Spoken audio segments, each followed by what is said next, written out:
"Rick, you need to step back and let the grown-ups handle this." Brad Kellerman said it right there in Conference Room C at the Pentagon, in front of Colonel Hughes and 3 other Air Force acquisition officers. I'd been in the middle of explaining the technical specifications for our radar upgrade proposal when Brad walked in 20 minutes late, straightened his tie, and decided to take over my presentation. "My name's Rick Thompson. I'm 49, been working defense contracts for 20 years, ever since I got out of the Navy." And that moment right there, watching Brad dismiss me like I was some junior engineer in front of people I'd been working with for nearly a decade, that's when I knew things had to change. But let me back up a bit. I started at Brewster Defense Solutions right after my Navy retirement. 20 years in the service, last 8 doing procurement logistics in places the Pentagon doesn't like to talk about publicly. Tony Brewster hired me himself back then, said he needed someone who understood how government contracts really worked, not just how they looked on paper. Those early years I was everywhere. Trade shows in DC, meetings at Wright-Patterson, calls at 0500 because someone at Aberdeen needed clarification on technical specs. I learned which procurement officers had been there since the Clinton administration and which ones were rotating through on 18-month assignments. More importantly, I learned who made the real decisions and who just signed the paperwork. My security clearance is TS/SCI, top secret, with sensitive compartmented information access. Took 3 years of background checks to get it. The kind of clearance that can't be transferred or rushed, no matter how much money you throw at the process. Brad doesn't have any clearance at all. Can't even access half the files for the contracts he's supposed to be managing. For 17 years, I worked directly with Tony. Every Monday morning, we'd sit in his office going over pipeline opportunities, contract renewals, relationship maintenance. He understood what it took to keep government clients happy. "It's not about the lowest bid," he'd tell me. "It's about trust and expertise they can't get anywhere else." Then came the restructuring 2 years ago. Tony said the company was growing, needed fresh blood, modern management techniques. Brad came from commercial real estate, had an MBA from Vanderbilt. Strategic perspective, Tony called it. Someone who can bring business discipline to government work. The thing about Brad is he's never been wrong about anything in his life, at least not in his own mind. First week on the job, he asked me for a breakdown of our government business. I spent 3 days putting together a presentation covering 14 active contracts, 22 potential opportunities, and the relationship map I'd built over 2 decades. He listened for maybe 20 minutes, then asked, "Can't we just streamline this and bid lower to win more?" That should have been my warning. Sarah and I talked about it that night over dinner. She could see I was frustrated, but we've got Katie starting her senior year at James Madison High, already looking at colleges that cost more than my first house. Mike's a freshman, playing junior varsity football, needs new gear every season. Our mortgage has about $285,000 left on it. And with college looming, changing jobs wasn't exactly appealing. "Give him a chance," Sarah said, clearing the dishes. "Maybe he'll learn." Over the next 2 years, I watched Brad take credit for every successful proposal while staying as far away as possible from the actual work that made those successes happen. When Colonel Hughes called with questions about the radar project, she asked for me specifically. When the folks at Huntsville wanted to discuss technical requirements, they scheduled around my availability, not Brad's. But in management meetings, Brad presented everything as his strategic vision coming to fruition. The worst part wasn't the credit stealing. It was watching him convince himself that government contracts were just like commercial real estate deals. He'd interrupt my calls with procurement officers to suggest efficiency improvements. He'd schedule his own meetings during times I'd specifically told him I was managing critical proposal deadlines. Last month, I overheard him telling Tony that the government division was finally running like a real business unit, as if the previous 19 years of steady growth and relationship building had been some kind of amateur operation. But back to that Pentagon meeting. Colonel Hughes had specifically requested this briefing on the ANFPS 132 radar upgrade proposal. It's a $47 million project over 4 years, involves classified technology integration, and requires someone with both the technical background and security clearance to walk through the implementation timeline. I'd been working this proposal for 8 months, knew every specification, every potential problem, every procurement requirement. Brad showed up late because he'd been stuck in traffic coming back from a networking lunch in Georgetown. Walked into the room like he owned the place, apologized to the colonel for the delay, then looked at me and said I could sit down, he'd take it from here. "Actually," Colonel Hughes said, "we specifically asked for Rick to present this. The technical requirements are quite complex." Brad smiled that MBA smile. "Ma'am, I appreciate Rick's input, but I think you'll find my strategic overview will be more valuable for your decision-making process. I watched Colonel Hughes' expression change. She's been doing acquisition for 28 years, came up through the Air Force Academy, knows when someone's trying to snow her. Mr. Kellerman, does your security clearance allow you to discuss the classified components of this proposal? Well, no, but the high-level strategic implications. Then Rick needs to continue his presentation. That's when Brad said it, right there in front of everyone. Rick, you need to step back and let the grown-ups handle this. The room went dead quiet. I mean, you could hear the air conditioning. Colonel Hughes looked like someone had just insulted her personally. The other officers were staring at Brad like he'd lost his mind. I kept my voice level. Brad, perhaps we should discuss this outside. No need. I'm sure the Colonel understands that sometimes we have to manage our technical people carefully. Colonel Hughes stood up. Gentlemen, I think we're done here. Rick, please call me directly when you're ready to discuss the actual technical specifications. Without interruption. After they left, Brad tried to spin it like the meeting had gone well, that he'd established the proper chain of command. I just packed up my laptop and walked out. That night, Sarah found me in the garage organizing my tools, which is what I do when I need to think. She sat on my workbench and waited. Bad day. Brad called me a technical person who needs to be managed carefully. In front of Colonel Hughes. Sarah knows Colonel Hughes. We've had her and her husband over for barbecues. Military folks stick together, and Patricia Hughes is as professional as they come. What did she say? She ended the meeting and told me to call her directly. So call her. I did the next morning. Colonel Hughes was direct, like always. Rick, I need to ask you something, and I want a straight answer. Does your management understand what's required for this project? What do you mean, ma'am? I mean, does Brad Kellerman understand that this isn't a commercial contract? That we're dealing with classified systems integration, strict timeline requirements, and oversight from people who don't care about his MBA? Because if he doesn't, we need to know now. I thought about how to answer that diplomatically. Colonel Brad brings a different perspective to the business. Rick, we've worked together for 8 years. I'm asking you directly, can he do this job? The honest answer was no. Brad couldn't handle the technical requirements, couldn't get the security clearance, couldn't navigate the procurement bureaucracy, and didn't understand the difference between selling office buildings and managing defense contracts. But saying that felt like betraying my company. I can handle the technical side, ma'am. That's not what I asked. 3 days later, Brad called a division meeting to discuss what he called relationship management optimization. Apparently, he'd decided that our government clients were getting too comfortable with informal communication channels and needed to understand proper corporate structure. Going forward, he announced all client communications will be routed through my office first. We need to ensure consistent messaging and strategic alignment. I raised my hand. Brad, Colonel Hughes specifically requests direct technical discussions. Most of our clients do. Rick, that's exactly the kind of thinking we need to change. These are business relationships, not personal friendships. The client needs to understand who's in charge. That afternoon, I got a call from Greg Walsh. Greg runs Apex Defense Solutions, our biggest competitor in the government space. We'd talked informally at a defense conference 6 months earlier. He'd mentioned they were looking for someone with my background, but I'd brushed it off. 20 years with one company meant something. Rick, I'm going to cut to the chase. We just lost our senior partner to retirement and need someone who can step in immediately. Full partnership track, equity stake, and every government relationship you bring stays yours to manage. No micromanagement, no strategic oversight, no MBA telling you how to do your job. Greg, I appreciate the offer, but 60% salary increase, signing bonus, and your own division. You'd report directly to me, no middle management. I sat in my truck outside the office for 20 minutes after that call, engine running, thinking about Katie's college applications and Mike's football camp and the fact that Brad had just spent an hour explaining to a room full of engineers how he was going to revolutionize relationships that took me 2 decades to build. That night, Sarah and I sat on the back deck after the kids went to bed. I told her about Greg's offer. What do you want to do? I don't know, 20 years, Sarah. That's a lot of history to walk away from. It's also a lot of respect you've earned that Brad doesn't seem to understand. You think I should take it? I think you should do whatever lets you sleep at night. But I also think Katie's college isn't going to pay for itself. And Mike's going to need help with whatever he decides to do.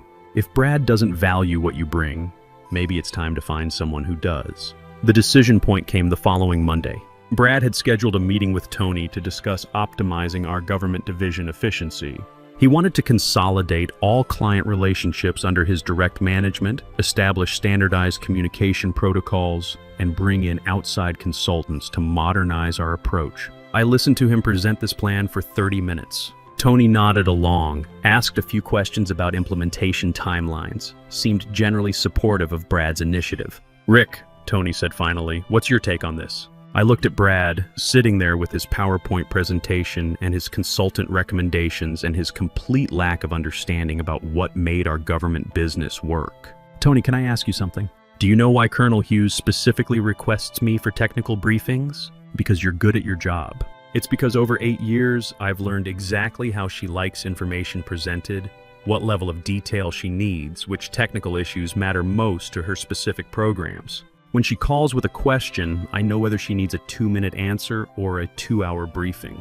That's not efficiency optimization, Tony. That's relationship management." Brad jumped in. "Rick, that's exactly what I'm talking about. We can systematize those preferences, create standardized response protocols." "Brad," I said, keeping my voice calm, "have you ever briefed a classified technical proposal to a room full of colonels?" "Well, no, but have you ever had to explain to a procurement officer why a timeline slipped and what you're doing to fix it?" "Rick, you're missing the point. Have you ever sat in a secure facility for 8 hours, working through technical specifications with people who can shut down your project with one phone call? I don't need hands-on experience to provide strategic oversight." "Yeah, you do." The room went quiet. Tony looked surprised. Brad looked like I'd just challenged him to a fight. "Rick," Tony said carefully, "maybe we should discuss this privately." "No, let's discuss it right here." Brad wants to optimize our government relationships. I want to know what happens when Colonel Hughes calls with a classified technical question and Brad can't answer it because he doesn't have clearance. I want to know what happens when the Aberdeen project timeline needs adjustment and Brad doesn't understand the technical constraints. I want to know what happens when we're competing against companies that have people like me and we've got consultants with PowerPoint presentations. Brad's face was turning red. "Rick, I think you're having trouble accepting new leadership approaches. I'm having trouble accepting that you think 20 years of specialized experience can be replaced with a business process." That's when Brad said the thing that changed everything. "Rick, let's be honest here. Government contracting isn't rocket science. Anyone with basic business skills can manage these relationships. You're not irreplaceable." The silence stretched for about 10 seconds. Tony was looking back and forth between us like he was watching a tennis match. Brad was staring at me with that smug expression he got when he thought he'd made a brilliant point. "You're right," I said finally. "Let's find out." I called Greg Walsh from my truck in the parking lot. "Greg, is that offer still open?" "Absolutely. When can you start?" "How about next Monday? Send me your resignation letter by Friday. I'll have the paperwork ready." That night, I typed up my resignation. 2 sentences. "Effective immediately. I am resigning from my position at Brewster Defense Solutions. Thank you for the opportunity." I printed it, signed it, and put it in my briefcase. Friday morning, I walked it into Tony's office. He looked up from his computer, saw the letter, and his face went pale. "Rick, what's this about?" "Brad's right, Tony. I'm not irreplaceable, so you won't have any trouble finding someone else to manage the radar contract or the Aberdeen renewal or the Huntsville proposal that's due next month." "Rick, wait, let's talk about this. I've taken a position with Apex Defense Solutions. They seem to think my experience has value." I cleaned out my desk while Brad was at lunch. 20 years of files, contact lists, and relationship notes went into 3 boxes. The contract database stayed on the company server, but the real relationships, the ones built on trust and years of reliable service, those walked out with me. Brad got back as I was loading the last box into my truck. He watched from the parking lot but didn't say anything. I think he was starting to understand that maybe he'd miscalculated. My phone buzzed as I drove to Apex Defense. Text message from Colonel Hughes. "Rick, need to discuss radar project timeline. Please call when convenient." I called her from Greg's office while we were signing paperwork. "Colonel, it's Rick. I should mention that I'm no longer with Brewster Defense." Pause. "I see. Are you still available to discuss the technical requirements?" "Yes, ma'am. I'm now with Apex Defense Solutions." "Rick, I'm going to be direct. Brad Kellerman called me yesterday about taking over the radar project. He doesn't understand the technical specifications, doesn't have the clearance to access half the documentation, and frankly, after our last meeting, I don't have confidence in his ability to manage this contract." "I understand, ma'am. I'm recommending to my superiors that we transfer the contract to Apex Defense with you as the technical lead. Are you prepared to handle that?" I looked at Greg, who was grinning. "Yes, ma'am, absolutely." Tony called me at 6 o'clock that evening. I was at home, helping Mike with his algebra homework. "Rick, we need to talk. This is bigger than whatever happened between you and Brad." "Is it?" "The radar contract is worth $47 million over 4 years. Colonel Hughes says the deal is off unless you're managing it personally. That's unfortunate. Don't play games with me, Rick. 20 years should count for something. You're right, Tony. 20 years should count for something. But your restructuring put Brad in charge of relationships he didn't build, in a business he's never worked, with clients who don't know him and don't trust him. Brad's got an MBA from Vanderbilt. He understands business. Government contracts aren't business, Tony. They're relationships. They're security clearances that take years to get and can't be transferred. They're technical expertise that comes from actually doing the work. Brad doesn't have clearance to access half the files necessary to manage the radar contract, let alone the technical knowledge to answer Colonel Hughes's questions. We'll get him cleared. We'll bring in consultants. Secret clearance takes 18 months minimum, and that's if it gets approved. Colonel Hughes has worked with me for 8 years. She trusts my judgment on technical specifications and timeline management. She's not going to start over with someone new because Brad has an MBA. Long pause. What do you want, Rick? I want Brad to understand that some people actually aren't replaceable. This is about ego. This is about competence. Brad spent 2 years taking credit for work he didn't do, relationships he didn't build, and expertise he doesn't have. Now he gets to find out what Brewster's government division looks like without the person who actually runs it. I hung up and finished helping Mike with his homework. Sarah came in with coffee and sat down at the kitchen table. Rough conversation? Necessary one. The next morning brought 3 canceled contracts. Aberdeen pulled out of an $18 million testing facility upgrade. Huntsville suspended negotiations on a radar calibration project worth $12 million annually. Wright-Patterson canceled a preliminary discussion about a new project worth potentially $25 million. Each cancellation came with the same message.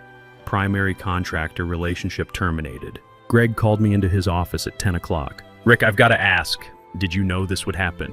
I knew that Brad had convinced himself that government contracts were just about having the right paperwork and submitting competitive bids. I knew he didn't understand the relationship component, or the security clearance requirements, or the technical expertise expectations. What I didn't know was how quickly the clients would make their preferences clear. Your old company just lost $77 million in active contracts because one manager told one employee he wasn't irreplaceable. That's one way to look at it. What's the other way? Brad spent 2 years systematically undervaluing the person who built every government relationship Brewster had. He convinced himself that management credentials were more important than technical expertise and client trust. Now he's finding out what those relationships were actually worth. By noon, my phone had 23 missed calls from Brewster numbers. Greg and I were reviewing Apex's current contract portfolio when my personal phone rang. Rick, this is Patricia Hughes. I wanted to call you directly. I stepped into the conference room. Colonel, good to hear from you. I'm calling because Tony Brewster has been trying to reach me for 2 days, and I think there's some confusion about the radar contract situation. What kind of confusion, ma'am? Mr. Brewster seems to think this is a negotiation, that Brewster can somehow maintain the contract with different personnel. I wanted to make it clear that's not the case. I see. Rick, I've been doing defense procurement for 28 years. I've seen contractors come and go, and I've learned that relationships matter more than company names. The radar project involves classified technology integration with timeline requirements that can't accommodate learning curves or personnel transitions. She paused. The technical specifications require someone with your specific background and clearance level. The timeline doesn't allow for training a replacement. And frankly, after 8 years of working together, I'm not interested in starting over with someone who thinks he can manage defense contracts like commercial real estate. I understand, Colonel. Do you? Because I've had calls from Aberdeen and Wright-Patterson today. The consensus is clear. We work with you, or we work with other contractors. Brewster Defense without Rick Thompson isn't Brewster Defense as far as the Department of Defense is concerned. After the call, I sat in the conference room for a few minutes processing what I just heard. It wasn't just about the radar contract. It was about the entire foundation of Brewster's government business. Greg knocked on the door. Everything all right? Colonel Hughes just explained something I'd never fully understood. For 8 years, I thought I was working for Brewster Defense, building relationships that benefited the company. But from the client perspective, the relationship was always with me personally. The company was just the administrative framework. That's not uncommon in government contracting. Technical expertise and security clearances are personal assets. They don't transfer with company letterhead. Brad never understood that. He saw government contracts as company assets that could be managed by anyone with the right business training. And now he's discovering that $77 million in annual contract revenue was never really Brewster's to begin with. It was yours, and you were sharing it with them. My phone buzzed with another call from Tony. I declined it. That afternoon, I learned that Brad had called a company-wide meeting to discuss what he termed temporary market fluctuations in the government sector. According to my former colleague Steve, Brad spent an hour explaining how they'd overcome the current challenges through enhanced business development and strategic partnerships. Steve texted me afterward. He actually said losing the contracts might be a blessing in disguise because government work is too bureaucratic anyway. I showed the text to Greg. Your former boss is about to learn that some blessings come with very expensive price tags. 3 days into my new position at Apex Defense, Greg called me into his office with a proposal that made me understand why Brad's world was about to collapse completely. Rick, I've been thinking about our conversation regarding relationship-based contracts. What if I told you that Apex has been waiting for exactly this opportunity for 2 years? What kind of opportunity? The opportunity to absorb Brewster's entire government client base by hiring the person who built it. Greg pulled out a folder with contract proposals and client assessments. We've been tracking Brewster's government business for years, waiting for the right moment to make a move. They have great relationships but limited capacity. Apex has enormous capacity but limited government relationships. And now we have both. Exactly. Colonel Hughes called me personally yesterday. She wants to fast-track the radar contract with Apex as primary contractor and you as technical lead. She's also recommending us for 3 other projects that were previously going to other firms. The numbers were staggering. Wright-Patterson was offering a contract extension worth $31 million over 6 years. Aberdeen wanted to expand their testing facility project to include Apex's manufacturing capabilities. Huntsville had 2 separate radar projects they wanted to discuss. Greg, this isn't just about hiring me away from Brewster. This is about absorbing their entire government client base. Correct. And it's all possible because one manager thought relationships were interchangeable. That afternoon, I made calls to procurement officers I'd worked with for years. Each conversation followed the same pattern. I'd explain my move to Apex Defense, and they'd immediately want to know about transferring existing contracts and exploring new opportunities. Major Helen Rodriguez from Aberdeen was the most direct. Rick, Brewster's current management seems to think government contracts are just paperwork. We need partners who understand that these projects involve national security considerations and can't be managed like strip mall development. By the end of the week, Apex had received formal requests for proposal on 8 major contracts previously designated for Brewster. The total value exceeded $94 million over the next 5 years. Brad called me directly on Friday afternoon. Rick, this is getting out of hand. Tony's willing to discuss a significant raise and a promotion if you'll consider coming back. I was in Apex's new government contracts office, which Greg had set up specifically for the business we'd acquired from Brewster. What kind of promotion? Director level? Your own department. I'd report to you on government matters. What changed Tony's mind about the value of specialized expertise? Brad's voice was tight. Look, maybe I underestimated some things, but you're destroying a company that gave you 20 years of opportunity. Brad, I'm not destroying anything. I'm working somewhere that understands the difference between management credentials and industry expertise. The board is asking questions, Rick. They want to know how we lost $77 million in contracts in 1 week. What are you telling them? I'm telling them that some employees are vindictive when they don't get their way. I looked out the window at the Potomac River. Are you also telling them that you don't have security clearance for the contracts you're supposed to manage? Or that you've never worked a single government project from start to finish? Or that you told your only qualified government contractor he wasn't irreplaceable? Brad hung up. An hour later, Tony called. Rick, I need you to understand something. Brad's gone. I'm prepared to offer you his position, plus equity, plus a 70% salary increase. Tony, that's generous. But why didn't any of this matter when Brad was convinced I wasn't irreplaceable? Because I trusted his assessment of the situation. And now? Now I know what $77 million in lost contracts feels like. The call that really drove the point home came Monday morning. Greg knocked on my office door with a grin I'd never seen before. Rick, you need to hear this. He put his phone on speaker. Tony's voice filled the room tight with barely controlled panic. Greg, I'm calling to discuss a partnership opportunity between Apex and Brewster Defense. What kind of partnership, Tony? We want to subcontract our government division to Apex. Apex would handle all government contracts, and Brewster would focus on commercial projects. Greg looked at me and raised an eyebrow. That's an interesting proposal. What would that arrangement look like? Apex would take over all existing government contracts and relationships. Brewster would provide administrative support and facility access. Revenue would be split 70-30 in Apex's favor. I leaned forward and spoke into the phone. "Hello, Tony?" The silence stretched for nearly 10 seconds. "Rick, I should have known you'd be part of this conversation." "Actually, Tony, I am this conversation. Every government relationship you're trying to license to Apex belongs to me personally." The clients made that very clear. "Rick, be reasonable. Brewster invested 20 years in your development, and Brad spent 2 years explaining how easily replaceable that investment was. Turns out he was wrong."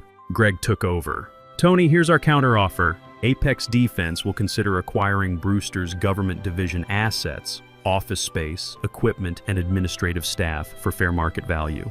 All contracts and client relationships stay with Rick and Apex. That would eliminate our entire government division." "Yes," I said. Just like Brad eliminated it last week when he told me I wasn't irreplaceable. "The board is meeting this afternoon, Rick. They're going to want explanations." "Tell them the truth, Tony. Tell them that Brad managed to lose $77 million in annual revenue by dismissing the one person who actually generated it. Tell them that not irreplaceable turned out to be the most expensive phrase in Brewster Defense history." 2 weeks later, I was sitting in my new office at Apex Defense when Steve called with news from Brewster. "Brad got fired yesterday." Board meeting lasted 8 hours. Tony's taking direct control of what's left of the government division, but there's nothing left to control. "What about the other employees?" "Most of the administrative staff transferred to Apex with the asset acquisition. Engineering is focusing entirely on commercial projects now, about half their previous revenue base, but at least it's stable. And Brad, here's the thing about Brad. Turns out when you tell someone they're not an irreplaceable genius and they decide to test that theory, you better be right." Steve laughed, but it wasn't a happy sound. "Word around town is he can't get interviews. Defense contractors talk to each other, Rick. Everyone knows he's the guy who burned down a $77 million business because he didn't understand how it worked." "What's he doing now?" "Last I heard, he was trying to get back into commercial real estate. But even there, people are asking questions. Why would someone leave a VP position at a defense contractor? Why did Brewster's government division collapse right after he took over? His story keeps changing depending on who's asking." I looked out my office window at the Potomac. The view from the 15th floor was pretty spectacular. "Steve, thanks for keeping me informed." "Rick, one more thing. Colonel Hughes called Tony directly yesterday. She wanted to make sure he understood that this wasn't personal against Brewster Defense. She said you'd always been professional and that Apex was lucky to have you. That was kind of her. She also said something else. She said Brad's behavior in that Pentagon meeting was conduct unbecoming, and that procurement officers across the DoD had been briefed about the situation. Rick, they blacklisted him. Officially.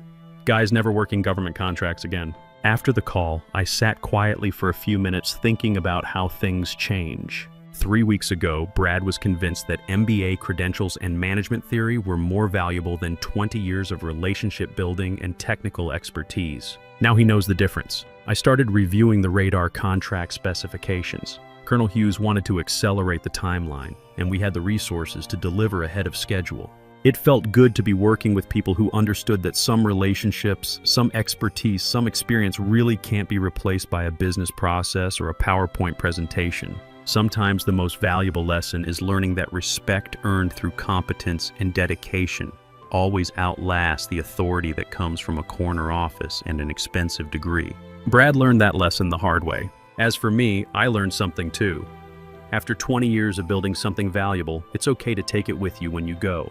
Katie got into Virginia Tech with a partial scholarship. Mike made varsity football as a sophomore. Sarah and I paid off the mortgage 2 years early. Turns out some people really aren't replaceable after all.